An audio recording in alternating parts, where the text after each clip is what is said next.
Sigma meets Magnus Magnusson, investor, startup advisor, and former strategist at the Bill and Melinda Gates Foundation and the United Nations, to discuss why go-to-market planning is critical for turning great startup ideas into real-world impact.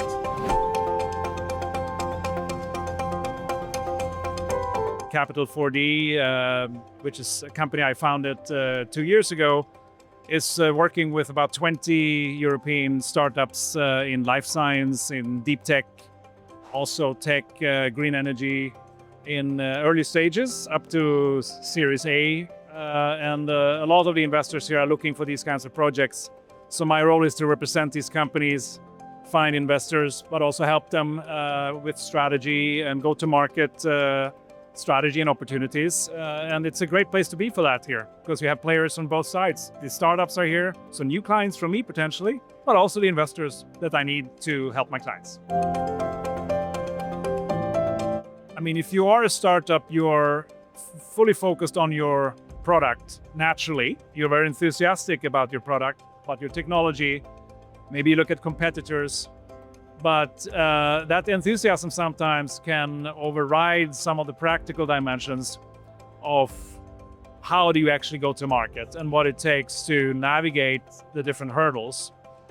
So it's super important to spend a lot of time on that. I have a background from international relations, from the Gates Foundation and from the UN.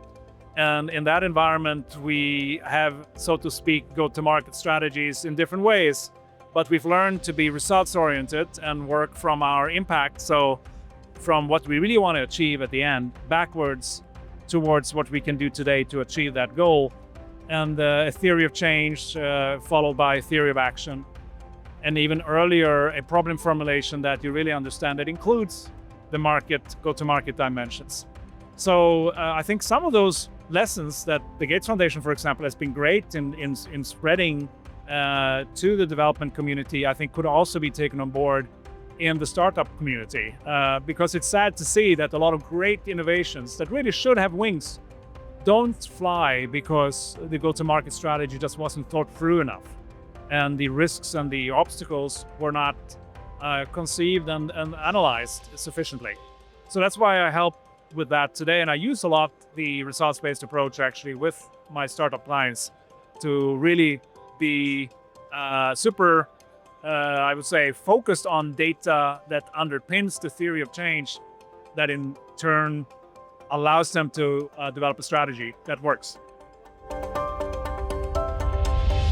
Another important question, and I think Europe has done quite a lot in the last 10, 15 years to improve the enabling environment for startups.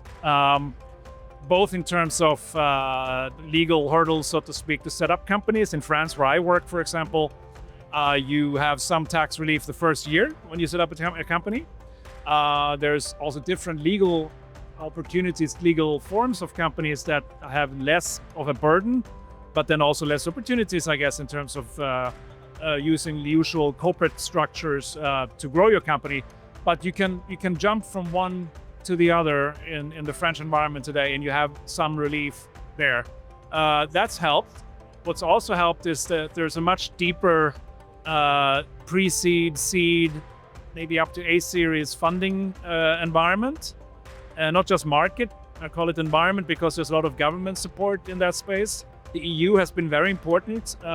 It's very competitive, but it's actually improved the opportunities for a lot of companies substantially to move from concept to actual, pre-seed and grow the technology readiness ladder successfully with different types of funding. So the values of death of funding that we've seen in Europe before, I would say from conceptualization to A-series has improved a lot. That journey is a little easier today. After A-series, though, there's a huge problem.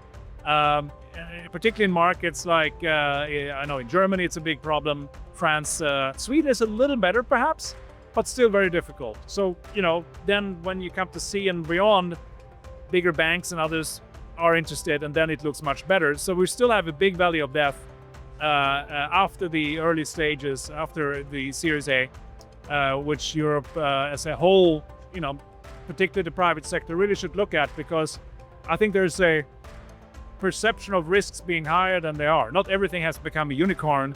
A solid mid-sized company that stays mid-sized is also very, very profitable, if it is. But if it can survive as such, it's nothing wrong with that, right? And we used to be very fond of the Mittelstand in Europe, those mid-sized companies. And I think we need to look back at that a little bit and look at the strength of family-owned businesses and businesses that don't necessarily want to grow or will not grow for whatever reasons to become unicorns or big in other ways, right? That's still a good market to invest in for investors. There should be a lot more money in the B series area.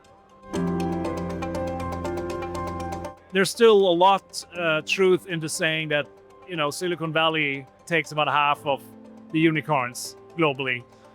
It's probably still true, but you see a reluctance, put it that way at least, for startups to look towards the US for all kinds of reasons at this time, political and otherwise. So maybe that could be, you know, an incentive for some capital to come our way from the US, where the capital market is deeper and, you know, more adjusted to the different phases, which was one of the reasons that a lot of European startups were bought by American funds and companies after they were launched here, and then they couldn't find any more capital, and so they had to sell.